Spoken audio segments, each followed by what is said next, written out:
Hi, the Mudbrooker here. I owe EuphoricImpact a tag video. He hit me some time back with the Aristotelian tag, where he asked me what I would consider to be my ideal self. Well, you're looking at it.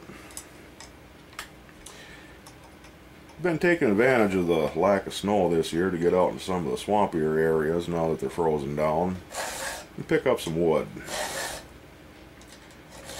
Not a whole lot of life left in these old teeth, but I can get some more use out of this chain before I have to replace it. I know a lot of fellas who can do a lot better job at sharpening a chainsaw, or felling trees for that matter.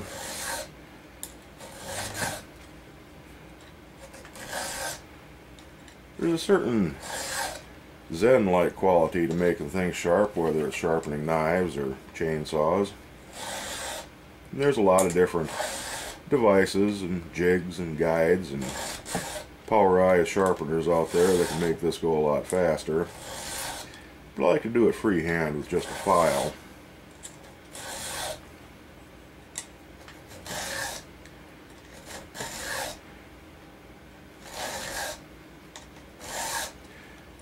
And therein lies the metaphor.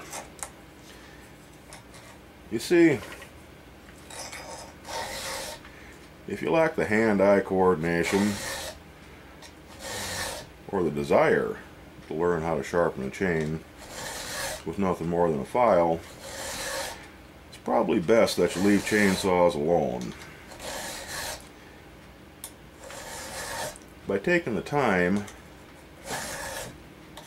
to learn how to sharpen it properly, at least do a passable job of it,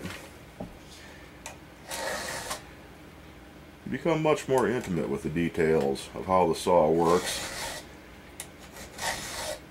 and how it doesn't. And that is my ideal self. Someone who takes the time to understand the underlying principles of things. Granted, there is a learning curve on this sort of thing. It takes a while to learn how to run a saw properly. It takes a while to learn how to sharpen it properly. But if you ain't going to bother to do one, don't waste your time with the other.